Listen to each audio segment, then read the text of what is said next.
"Lucia, dear," he says. His voice is shaking. My heart stops.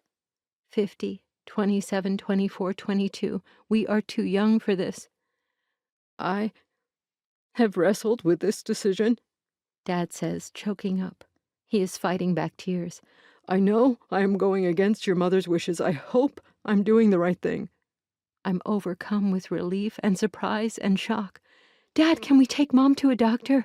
I say. "No, that's not what she wants, but I think maybe we should tell Aunt Mary. I think she needs to know," he says. Dad tells me he has written Aunt Mary a letter explaining Mom's situation and her wish for privacy. He hopes that Aunt Mary, being a woman of faith, will honor Mom's wish. He is sending it today by overnight mail. "Honestly, I don't know how I managed to put pen to paper," he says. "but the words just came." I stifle a groan. In the midst of this unequivocal failure of his beloved Christian Science, he is testifying to me, between the lines of our conversation, about its efficacy. "I think someone in Mom's family needs to know," he says.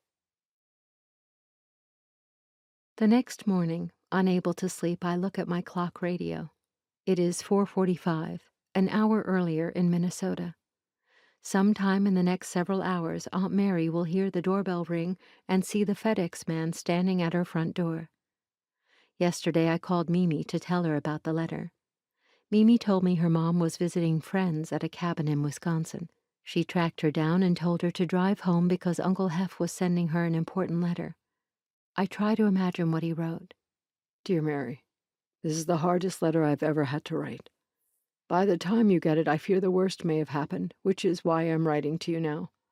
First, you should understand that Joanne loves you all, you, Kay, your mother, and Jack very much, and that she has not made any of the decisions which I am about to relate to you with the intention of hurting you.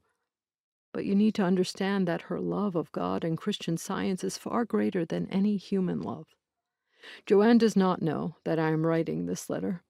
In a sense, I am betraying her, but I feel it is time to come to you.